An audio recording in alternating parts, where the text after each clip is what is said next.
Good day, everyone. Thanks for joining me today. Now, one of the paradoxes of life is that we want to do things that are hard, but because that produces the long-term outcome that we want. But we need to incentivize ourselves to do the hard things, but there's natural resistance because they're hard things, so we don't want to do them in the moment. So how do you walk and balance that? How do you walk that line between trying to do things that are too hard that you procrastinate about them, versus making life too easy so you don't actually achieve the things you want to do, and you're driven by that grinding emptiness, anxiety, and fear, the fact that you haven't done the stuff you really know you should be doing. One approach I found is useful for me is these little incentive breaks, something that's just organically worked itself out in my life. So what I mean by that is that we dash from little organic break to break, incentive break to break. For me, when I get up in the morning to go to work, I say to myself, look, just get ready.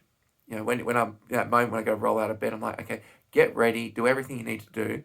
Then we don't go to work. Then we lie down, put the like eye shades on, warm eye shades on, and the heater on, and then take a 5-minute break. So I'm just trying to get myself, instead of getting myself from the warm bed, riding to work, getting all the way to work, I'm just getting that thing. So I'm focusing on that incentive of just the warm, lying down in the warmth, setting my timer is a really nice thing to do. It makes you feel really good. And it also just gives me that mind a little bit of time to think. The second incentive point is getting changed for work. So I get changed, I'll ride to work. It's often really cold here. And I'll go to the change room and sit down. Like I'll turn on my computer, check my emails briefly. And then once I can be assured that things aren't too out of control, I'll go and I'll change from my cycle gear to my work clothes. And that's a really relaxing time. So it's something I can focus on. Okay, just get to work, just soak up those emails. And then that moment of changing, especially if I get in early and it's quiet, it's quite relaxing. I feel like I'm at least, still scared, still anxious, still in work mode, which is usually, a real subliminal kind of just anxiety always brewing there, which I'm trying to transfer to negative energy. But there is this sense of, there's little peaceful points, so I can have that incentive too. Same with any sort of information stuff outside of work, like even the stuff now where I'm trying to sort of work through informatics stuff during the day. I don't find that informatics stuff necessarily it's not necessarily self-incentivizing, but I basically say, especially also when I'm working from home for work, I basically say set up the computer. That's the first thing, and then lie down for again the 5-minute break. So that 5-minute break is basically my pre-information work kind of incentive. So I don't try and sit in front of the computer and do work. Say today, what I do instead is get everything set up, get my computer set up, turned on and everything, maybe in the login, but then I go and set up before I need to deal with all the problems of the day. I then go down 5-minute break.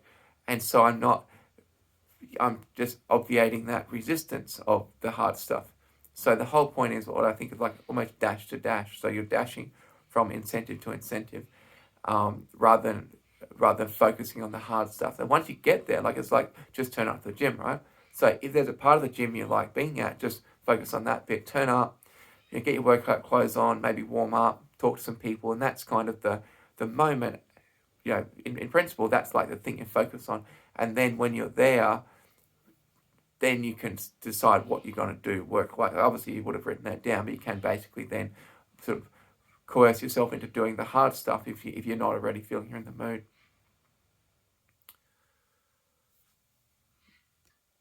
There is a broader point I pulled in later in my videos that even people like Jocko's need to run into. If you're continuously doing hard stuff without reward, there's a part of your mind that just goes effort, like the fire burns out.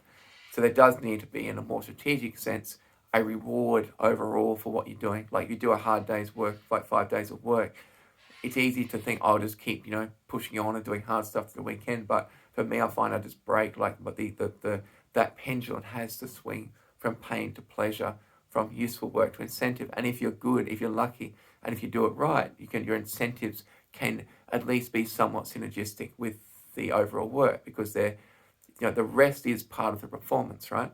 The time out to relax and be with your friends is part of the performance, because you can't perform without doing that.